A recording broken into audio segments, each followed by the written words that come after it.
Olá, vices nada decorativas! Olá, viços nada decorativos! Eu sou Otávio Gá, este aqui é o Super 8 e hoje, pra acabar com esse parangoleio de filme de Oscar, vamos falar desse que é um longa político, polêmico, indicado a 8 filmes do Careca Lustrosa, incluindo o quê? Melhor filme. A cerimônia do Oscarito tá chegando e com esses vídeos dos indicados eu tava preparando vocês para uma surpresa sensacionante. A Super Live do Oscar. Sim, a primeira live desse canal vai ser super especial com alguns amigos meus que também falam sobre cinema aqui no YouTube. Nem todos eles são muito conhecidos de vocês, mas eu tenho certeza que o papo vai ser show pimpa. E sim, este ano vai acontecer aqui no Super 8. Vão ter jogos, bolão do Oscar, mas sobretudo vamos falar muito de cinema e comentar bastante sobre as categorias enquanto a cerimônia estiver rolando. Então agora, já no domingo, dia 24 de fevereiro, às 20 horas, pode anotar aí na agenda de vocês que vocês têm um encontro marcado comigo. Conto com a presença de vocês, hein? Porque só assim pra gente conseguir fazer dessa live uma tradição aqui no canal. Mas agora vamos ao vídeo, né? Então, sim, bora! Depois me diga se tu visse esse vice. Se eu perguntar se esse filme é sobre o Vasco, será que muita gente vai dar piti? Se o vice ganha a eleição junto com o outro, por que ele é vice? Tudo isso e muito mais agora. Um jovem que adorava praticar a milenar arte da vagabundagem toma uma chamada na chincha da futura esposa e começa a se endireitar, até enveredar na carreira política, onde ele chegaria a se tornar o vice-presidente dos Estados Unidos da América no governo de W. Bush, no qual, através de várias manobras, ele adquire mais poder e autoridade do que a população podia imaginar.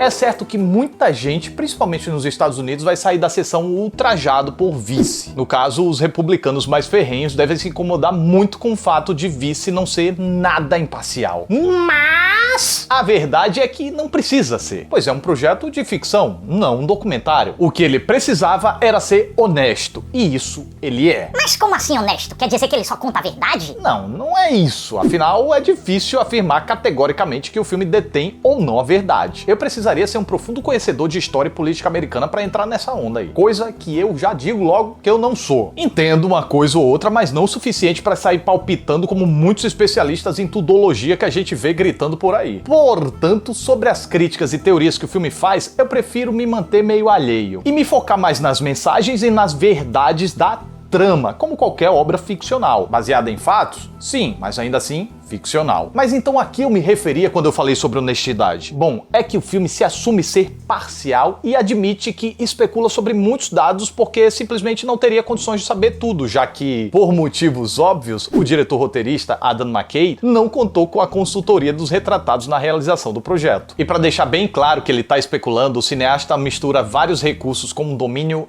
ímpar. Primeiro, há um flerte debochado com a linguagem documental, com inserção de fotos, imagens. Segundo, há um narrador com bastante conhecimento de tudo e extremamente parcial, interpretado pelo Matt Damon do Camelot, o Jesse Plemons. Ele deixa estampado seu desprezo pelo protagonista desde cedo e então farofeia com a história, jogando ela pra frente, pra trás, pausando, fazendo interferências. E o filme consegue inculcar a gente com inteligência sobre a relação que aquele miserável tem com o Dick Cheney. Além disso, a narrativa ainda é também incrivelmente debochada e subversiva quando decide intervir na trama com a inserção de ideias absurdas que me fizeram rir sozinho no cinema que nem um panaca. Como um final alternativo, metáforas bem metafóricas, ou até a invocação de um texto shakespeariano num desses vários palpites que o roteiro dá, evidentemente exagerando nesse caso. O que talvez até sirva como um aviso para os espectadores. É como se o filme estivesse dizendo, não confie em tudo que você vê por aí, inclusive aqui também. Mas gente, sério, é uma narrativa inspirada que faz até um leigo em política se interessar pelo que tá vendo. Para os entusiasmados pro assunto, então, talvez seja como uma criança passeando na fantástica fábrica de chocolate. A montagem oferece uma cadência de acontecimentos muito boa, num ritmo muito instigante e vai deixando até o mais confuso assunto político claro e interessante para o espectador. Talvez se exceda aqui ou ali nas exposições e explique demais em certos momentos. Ok, mas não de uma forma que eu tenha considerado ofensiva. Ah, tá, e também a clareza narrativa estabelecida nos 2 primeiros terços é meio deixada de lado no último terço e isso pode dar uma sensação de atropelamento de ideias. Não tanto por culpa da montagem, mas talvez mais pelo roteiro. Para quem acompanha os bastidores da política americana, eu acho que deve fluir de boaça, mas para os leigos, essa parte pode ficar um pouco mais confusa. confusa. Porém, eu tô falando de captar a totalidade dos detalhes e as nuances mesmo. Eu não acho que isso chega a prejudicar a compreensão do todo, até porque o grande triunfo do filme é a proeza em nos deixar vidradões nas peripécias políticas de uma criatura monstruosa como o protagonista. Claro, o roteiro não é bobo e por motivos de lógica e para manter uma progressão, Dick Cheney não começa como um monstro. Não é uma das pessoas mais admiráveis, mas começa apenas como um jovem medíocre, desvirtuado, perdido, e que é posto na linha só depois que a futura esposa lhe dá um puxão de orelha e uma chamada na chincha. Novamente aí, o filme admite tá chutando muito, tá chutando alopradamente, já que o passado do sujeito tem várias incógnitas. E assim foi construído o roteiro. Tem alguns pontos específicos concretos, que o Dick Cheney foi expulso da faculdade, que trabalhou como eletricista, casou, teve 2 filhas, entrou na política como estagiário, e o roteiro vai costurando e preenchendo esses fatos com os tais palpites. E então,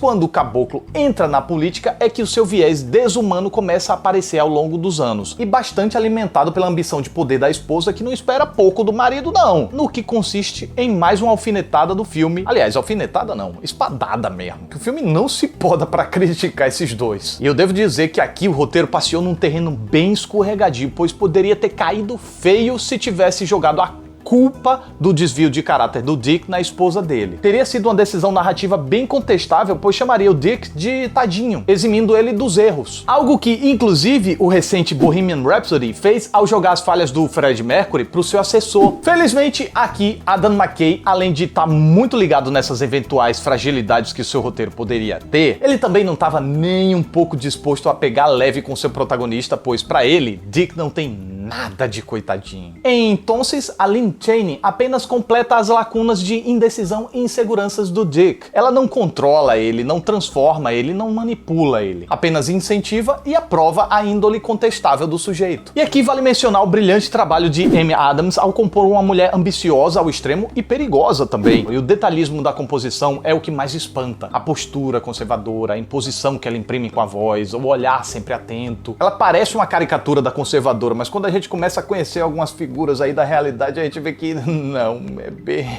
real. Seguindo o elenco, o Steve Carell tá jóia e funcional como sempre, mas é o Steve Carell. O Sam Rockwell, por outro lado, diferente da Amy Adams, é até mais fácil de enxergar os méritos da composição porque a gente tem uma maior referência da figura real. Tá, a maquiagem dá aquela ajudadinha, mas a gente tem que dar os créditos pro ator também. Não acho que justifica a indicação ao Naturista de Ouro, mas ele não apenas convence como Bush, como orientado pelo roteiro e pela direção, ainda desconstrói aquela imagem que a gente tinha do Bush todo-poderoso. Na verdade, aqui é uma brincadeira com a inversão, né? O Bush é escanteado enquanto o vice que é jogado aos holofotes. E falando em desconstruir e falando em holofotes, a gente chega no Dick Cheney, desenhado pelo roteiro do Adam McKay, esculpido por Christian Bale e lapidado de novo por Adam McKay, que é mostrado como a verdadeira mente por trás das atrocidades do governo Bush, mostrando que os bastidores governamentais escondem muito mais do que a gente desconfia. Agora sim, eu posso ter vacilado e deixado passar, mas eu acho que o filme não foi categórico sobre os intuitos do sujeito para fazer o que ele fez, por sede de poder e vaidade, ou se ele realmente estava interessado em fazer a diferença para melhorar o país. O que eu acho uma sábia decisão, né? Larga pra gente e deixa que a gente interprete. Fato é que, ao menos no filme, ele é responsável por maquinações que não tem outra palavra para descrever a não ser sociopatas. Para ele, aquela máxima do Nicolau Maquiavel, que copiou o filósofo Clovis Clovis, de que os fins justificam os meios, cai como uma luva. E sobre a atuação do Christian Bale, muita gente pode achar que é só fruto de maquiagem pesada. Ok, a gente não pode desconsiderar o impecável trabalho de cabelo e maquiagem que transforma o homem mesmo e ainda assume o desafio extra de trabalhar as várias fases da vida do Dick à medida que ele envelhece e engorda. Mas há um inegável esforço do compadre que rendeu muito ao personagem. Muito além do esforço físico para engordar e da composição de sotaque, maneirismos, aquela coisa de falar baixinho, sufocado e de lado com um sorrisinho discreto de canto de boca. Tudo isso é ótimo, mas ele oferece mais. Tô falando da construção psicológica do personagem ao longo do filme. De um largadão sem perspectiva de vida alguma a um paspalhão imaturo. Note o olhar perdido e encantado com tudo quando ele começa na política. E daí para um amadurecimento até ele se tornar um dos nomes mais poderosos do país e que, justamente por sua discrição, se tornava ainda mais perigoso. Olha agora quanta segurança na postura. E esse cara aí, pouco tem do Christian Bale. É outra pessoa. Vice é um filme extremamente político, mas nem por isso ele se torna inacessível a quem pouco se interessa pelo tema. Pois é, antes de tudo, uma jornada pessoal de ascensão ao poder, vista sob uma ótica cínica e crítica, e debochada, e sarcástica. É uma história fácil de digerir narrativamente, mas impactante pela trama que conta. A de um lobo em pele de cordeiro que, segundo o filme, cometeu catástrofes com total autoridade no comando de uma nação superpoderosa, mas sem ser notado ou responsabilizado. E tudo isso é narrado com uma linguagem tão sarcástica quanto essa inacreditável história e personagens pediam. E esta é a minha reação ao filme. Ah, tem uma cena nos créditos que merece muito ser vista, tá? Sobre as chances no Oscarito. Das 8 indicações, as maiores chances de vencer estão nas categorias de cabelo e maquiagem, que é um prêmio quase certo, e montagem. Na categoria de ator, Christian Bale tá ali disputando com Rami Malek, mas com uma suave desvantagem. Amy Adams, como atriz coadjuvante, tá numa das categorias mais disputadas e difíceis desse ano. Ela pode surpreender, mas ela tá correndo por fora. Roteiro original teria mais chances se o filme não dividisse tanto o público já desde o seu viés. E Sam Rockwell, como ator coadjuvante, a direção e o filme têm chances mínimas de vencer. E lembrando que aqui no Super 8 a gente vai cobrir a cerimônia do Peladão Reluzente desde o tapete vermelho às 20 horas até o final, numa super live super especial. Então eu conto com a presença de vocês, garanto que vocês não vão se arrepender. Então é isso, mais um Super 8 tá chegando ao final, eu fico muito grato pela atenção de vocês, muito obrigado, até a próxima aí.